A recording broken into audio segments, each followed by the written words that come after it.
Okay, I think I'm going to make one of these again. Now this one's a little stout. It's pretty heavy duty, but I have some components that you won't have to weld, as you can see. That's how this one's put together. Okay, hoping to use something like this. Okay, I'm hoping to be able to use only these tools and supplies to build a rocket stove. That's not too much. Pair of tin snips, a couple pairs of pliers, needle nose probably a must, some drill bits, pop rivets, pop rivet gun, drill bit, drill, and I'm gonna hope that's enough. We'll give it a try. Wish me luck. Did I mention a good way to take these apart is with a can opener like this that doesn't leave sharp edges and allows you to take the can apart like that. So after removing the labels, I'm going to take one and leave the bottom in. The other one I'm going to take the lid out, and these have to be straight through, so I'm going to pop the ends off of both of these. Okay, they do make crimping pliers for this, but it's the way I've always done it. Pair of needle nose. Let's see if I'm in, yep, right there.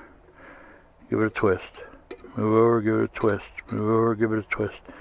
Now don't go crazy, don't go too deep. Okay, you just need to get it to start up in there. And this will hopefully crimp it and shrink the diameter to the point where it'll fit up inside the other piece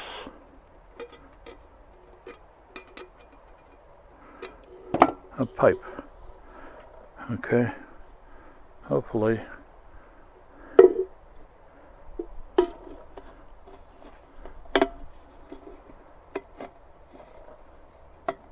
not too bad. Little tweaking right there. That's it. Okay, all I did was tap this down. You can see how far in it is. Okay, about the dimension of that space there. Okay, I think you could see that, I hope. There's a little riffle there. Anyway, I got one little, two little, three little tiny holes because it sealed up pretty nice just by tapping it down. All I did was take a piece of wood and smack on it a little bit, and it seemed to go right down on, no problem at all. I didn't really do anything with those ridges in there, and I don't think I'm going to. That little hole isn't going to hurt a thing. Nothing at all. I'm not sure how much anyone knows about these pop rivets. You don't hear a lot of people using them, I don't think. But they're very convenient and good for a lot of projects. But what you do is you get the diameter of this piece right here. This happens to be 1/8. You get a 1/8 drill bit, okay, and then drill the hole through, put the pop rivet in. I'll show you that in a second. Then you can pick really long ones or short ones, depending on what project you're on. One more thing, they have bigger pop rivets, all different size. This one is so large that my tool here won't use these rivets, I have to have a whole different piece in order to be able to fit them in. So yeah, that's a kind of a monster there, but gives me some nice leverage and it does work good. So yeah, you can work some pretty heavy duty pop rivets into your job. Makes it a lot easier.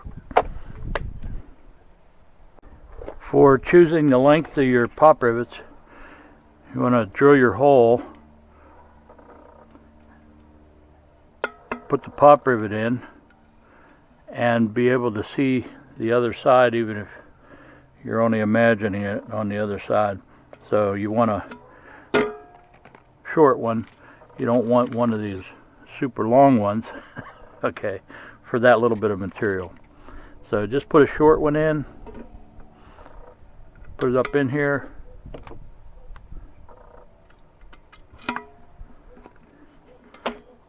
and pop away.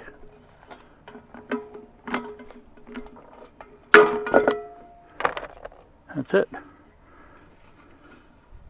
It smooshes in there and expands and makes a good connection. You don't have to weld. You get a little stub left over. And that's it. It's that easy. Good luck. Yeah, just grab it and twist, pull it down a little bit.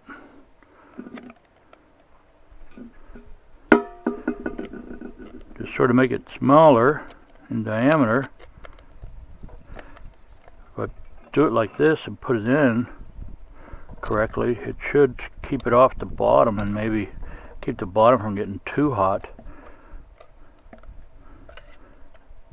So you got to watch every time you use it where you set it at, which you probably have to anyway. You might want to set it on some bricks or something. Well, first injury. Crap happens. But I'm going to go ahead and put one of these lids in the bottom of this one and sort of double up the thickness of the bottom of this. Okay, I bent it around. Doesn't have to be perfect or anything whatsoever at all. It's just going to keep the fire up a little bit off the bottom. So I'm going to put it in like this, not like this. Okay, so you see I used the tweaky method here with the pliers and got it wrapped around pretty good. Now that'll make it smaller to be able to get down in there. Hopefully I can push it down in there with a stick and get it laying like that. That'll give it a little air gap under there and keep that bottom from melting out real fast. Hopefully, that's my theory. Okay, now I'm trying to do this with just some simple tools. However, I do got to mention, if you have a step drill bit, okay, that's the right thing to use for sheet metal. You can put a regular drill bit through there, but they grab. You have to be careful. Watch yourself. But these are the correct tool for the job if you have it. Now I'm going to go ahead and cut this into pie shapes. Okay, finally got to use the tin snips. Now what I did was rounded a little bit here so that it's going to fit the can a little better. Okay, and then we pulled all that out, bend it out, use your needle nose, and we're not cutting any of it off. We're just going to have this go in there and fit like that. Okay, and bingo. You could see hopefully down in there. I don't know. Maybe. I can't tell from here. But I got 3 rivets Okay, so it's on there pretty good. Okay, I'm going to try this. Cut a 2-inch wide piece. I'm going to slice it down, slice it down. These are going to be fold marks. So I'm going to have 4 of those, supposedly evenly spaced. Pretty much. Kinda. Okay, giving you an inside view. You see those tabs down there, the triangle pie pieces, now folded over on the inside. Okay, and if you look up there, you can see pop rivets. I got 3 pop rivets in there. So the more pop rivets you got, the smaller the hole is going to be. So you don't want to put a whole ton of them in there, but you can see how that goes through that triangle pie piece for this. Okay, I'm going to go ahead and fold one of these up for you. Alright, nothing to it. Get your needle nose down in there as far as you can. Try to fold that out. Okay. Not too hard. Get this side. Get it started. Try to go straight across. There you go. And just fold it out. Then this one gets folded back.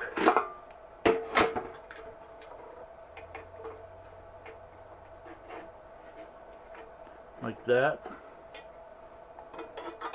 And this one gets folded the other way.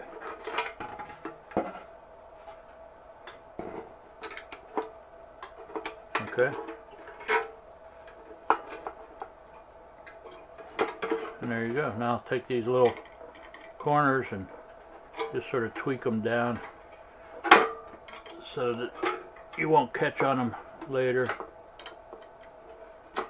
Now when you mount that in there, those points will be pointed into the can instead of out. That should work. I got 3 of them done. Let me do one more. Okay, I cut down a little further from where these are. I haven't drilled and pop riveted yet, so I need a space for the hot gases to come out, and I just went down about 3 ribs, okay, all the way around, and just cut a little further down. So this will be setting up proud. This will go down, and just fold it over. Careful not to cut yourself. Tap it down a lot. So bend it over. Now I'm going to put mine down in there. I think I'll cut them short and then bend them over. There's no reason it needs to be this long, so I'm going to do that. I'll cut them short and bend them over wherever I want. Doesn't matter. Okay, now do you get the idea? Just bend them around, tweak them around till they all look nice and level with each other. Okay. These right here, the stanchions, whatever you want to call them. Anyway, that one piece is folded over. That'll stiffen this up a little bit here, I think, to leave that on rather than cut it off. Okay, now these edges are pretty sharp. You grab a hold of it the wrong way and you're going to get cut open, so I suggest a little sandpaper on it. It won't take too much. Just look around for the sharp edges and take them off, and we're ready to try this thing out. I think it's going to work. But here's the deal. There's galvanizing on here. Now, it's not harmful as such. It's zinc, okay? However, when you burn it, you don't want to breathe it. So for the first few times, especially the first time you get this thing rocking and rolling, you want to do it without obviously being in an enclosed area, and you don't want to cook food directly over it. You want to have it in a pan. But definitely the first time you want to put something on here and do this outside and burn off some of that zinc so that you don't breathe it. It's something that'll make you sick. Okay, I'm going to put some sticks and pine cone pieces, just twigs and stuff in there, and get a little bit of fuel in the bottom, get a fire started in it, and then we'll feed some sticks and twigs through here. So let me get that lit up and get some twigs in place, and we'll go from there. Getting ready to go. See how it runs. It seems to be working pretty good. We got some nice heat coming out of the top. So you can see this whole thing got pretty warm already. It's a little smoky, but I'm using some pretty damp wood. I'm surprised it's even on fire. But on fire it is. This stuff doesn't even want to break and snap too easy. Of course, that piece broke and snapped pretty easy, huh? That's funny. But it seems moist. It's hard to tell from there. But it's working. I mean, we got a fire going. I threw some extra sticks down in there for fuel. I think we'll go ahead and put a pot on it and see how long it takes to boil some water. Put that little extension on there just to see what would happen. I don't know if it's making a lot of difference or not, but it seems like it slowed down smoking. I like that. It's just about boiling. Oh, it's boiling. Let me go check how long that was. I bet you that wasn't 5 minutes. Okay, I'm gonna be conservative and say it was about 7 minutes. It was a little less, but that's a rolling boil with twigs, just sticks. I don't even have much in there now. Can you see it? That's pretty cool, man. Let me take his pan off of there. So there's not much of a fire going, but it sure is enough to boil water. Look at it steaming. Oh yeah. See, now that'll make your water safe in just a few minutes with twigs. Who wouldn't want one of these, huh? For anyone who was concerned with my wealth and health, never mind. For those of you who were concerned with my health and well-being, I got the pan cleaned. A little bit of effort. It wasn't bad at all. I put some dish soap and orange hand cleaner and let it soak for a couple of minutes on there, and come back and brushed it off with a stainless scruffy pad. It worked fine. Now remember, when you use that stove, put it on a surface that's not flammable. You might want to put some rocks around it or something like that to keep it from tipping over. You know, common sense. Set it up nice and level on something solid, you know, outside, And you know, if you got steel to lay it on, that's even so much the better, like I had. Whatever you can do to be safe, use your common sense, and you might have a little tool to help you out of a hard spot. You know, keep this in mind. It'll work good for you and hopefully help somebody. Take care. Bye.